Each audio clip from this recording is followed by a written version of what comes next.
Hello, fellow bee nerds. I'm Christine McDonald from Russian River Apiaries, and I just finished week 2 of the Bee Smart Challenge, where I'm reading for 15 minutes a day or one academic article a day and summarizing it on Instagram. But then I also thought I would pop on YouTube after a full week was done and share some of my more interesting findings with you here. So this is the second part of this little series, and this week I was looking at the honeybee microbiome. So all of the good bacteria that live in the guts of honeybees, how they get there, what different conditions and factors impact the microbiome, and then what the microbiome is important for, or what it impacts. So the first thing that I wanted to learn, and I read one research paper where researchers looked at how the gut microbiome is acquired. So when a bee first emerges from her cell, when it first is eclosed, it has a sterile gut. It doesn't have any of that good stuff in it, and it needs to acquire it over about the first week of its life. So they put some bees in, so they were only exposed to comb and not other bees. They put other bees in where they're only exposed to nestmates, other bees, but not to comb. And then they compared how they acquired that gut microbiome. The bees that were exposed to nestmates acquired it a lot faster, and they got all of the important pieces. The bees that were only exposed to comb acquired it much slower and were missing some of the more important gut bacteria. 3 of the core gut bacteria actually require fecal contact in order to get them, which is interesting because we usually assume that bees leave the hive to relieve themselves. So what they believe is that there's some kind of anal grooming or anal trophallaxis of really young bees on older nestmates so that they can acquire that good bacteria. So ew, but also very interesting. The next day I wanted to start to learn more about why is this important? Why do we care about the honeybee gut microbiome? And a title that jumped out to me was about the microbiome and winter survival, where they looked at a bunch of colonies that were going through winter. I think this one, it was in Virginia. And their gut microbiome kind of going into winter, coming out, and then comparing the colonies that died to the ones that survived. And the results were very strong, that the hives that survived went into winter with about 10 times more gut bacteria. That is shocking, especially when you consider how many beekeepers are using antibiotic products prophylactically, just in case, every fall or every spring, thinking that it's going to help their bees survive by taking care of things like nosema, EFB, AFB, when really it's stripping the microbiome and might be contributing to winter loss. So that one I found very interesting. The results were strong enough that they said they could actually use gut analysis as a predictor of winter survival. So they think they could look at a honeybee's gut microbiome and tell you if that colony is likely to survive winter or not. That's how strong those results were. Of course, then I got interested in this question of antibiotics and antibiotic exposure. So I looked at one study. It only tested one of the antibiotics that are in common use, which was tylosin. There is kind of a known growing resistance to tylosin, especially in North America. Anyway, they found that it didn't completely decimate the good bacteria in the gut, but it changed it pretty significantly. And they thought that some of the surviving bacteria might be because of the kind of widespread and growing resistance to it. And they found that survivorship was lower in treated bees than in untreated bees. So again, we're seeing this negative outcome of treating with antibiotics, even though it's still quite a common practice, especially in commercial beekeeping. So I found that a really interesting takeaway. I read one study that looked at propolis. We already know that propolis is a really important part of honeybees' social immune system. Marla Spivak has done all kinds of work about the propolis envelope, and now there are practices like roughing up the inside of hives and stuff, anything to try and encourage your bees to build propolis, because we know that it's important. So there is a link between propolis and gut bacteria. So they looked at the 5 main gut bacteria in this one study in propolis-rich hives versus propolis-poor hives, and they found that the levels were a lot more consistent when there was lots of propolis around. It's not really known, like, the causation of this. This is really just a correlation that was found, but interesting nonetheless. What else did I look at? Oh, mite treatments. I did find an interesting article about oxalic acid and gut biology.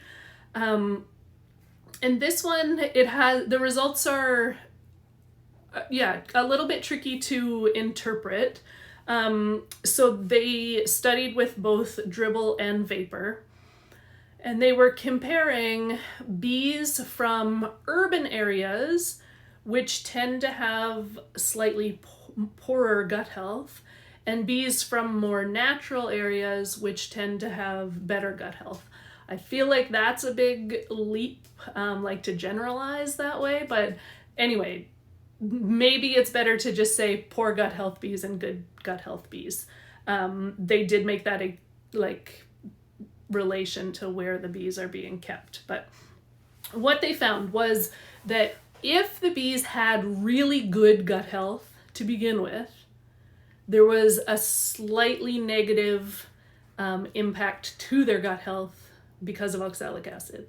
So if they came in good, they left a little bit worse after oxalic acid.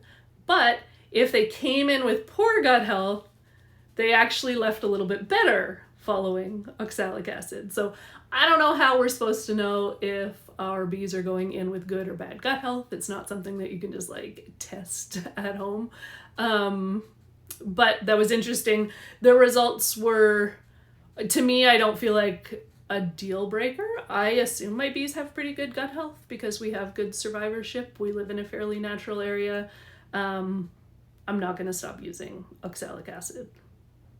So interesting, but I think that's an important note to make. Like, I love reading all of this bee research, but you never just take one study, a finding from one study, and decide that you're going to, like, do things differently in your operation. If you find a study that says something like this, I guess the first thing to do is go out and see if there are more and read everything you can get your hands on, because sometimes science contradicts itself. There can be different ways that researchers tackle the same question that gives them different results. And you want to get critical about it. You want to read lots about it, and don't just bounce around in your practices because of something that one research group found. So I guess consume your bee science responsibly. Is what I'm trying to say. This one I found really interesting. There is a group that is actually looking at how the core gut bacteria might be useful against Varroa. Oh, I misspoke. This is not the gut bacteria. This is actually the surface biome. So, like, we talk a lot about gut bacteria because even in humans it's kind of a hot topic right now, but there are also different bacterial strains that live, like, on the surface, on the outside of bees. They isolated some of those and tested them against Varroa. They tested 4, and of the 4, 3 of them, this is not 3, Christine, 3 of them proved to be highly effective against Varroa, like to the tune of 95% kill.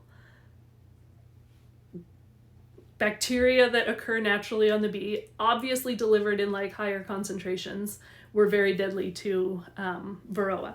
This is really cool because this could be a whole new class of pesticides or mite treatments that is, doesn't have a negative impact on the bees or on the beekeeper.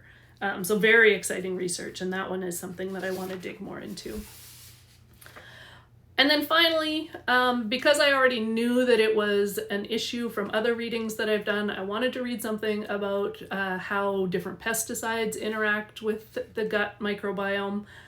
So I looked at one study that tested the 3 different types, I got it right this time, an insecticide, herbicide, fungicide. They're all pesticides. So the 3 different types, alone and in combination. So like one group got just the herbicide, one group got just the insecticide, one group got just the fungicide, and then they did all the different combinations. And they looked at how it impacted honeybees' guts. All 3 of them did not have that much impact on the microbiome of adult bees. So the exposure didn't really change their gut microbiome. But bees that already had a poor microbiome were affected much worse by the pesticide. So what this means, or what it sounds like this means, is that the microbiome actually is what helps protect bees against some of these pesticides that they encounter in the environment. Which again is just kind of pointing to just how important it is to do things to support bee health. That was the end of week 2, and I already know what the questions are going to be about this one is, so what about probiotics? Because again, this is like a hot topic, and if you go to bee conferences or bee trade shows, then you have probably seen people pushing these probiotic products that are being added to pollen patties, added to sugar syrup. I don't know, obviously. It's something that I need to do more research about. I kind of only know what I have seen others summarize. And it looks like there's not a whole lot of evidence out there yet for these products.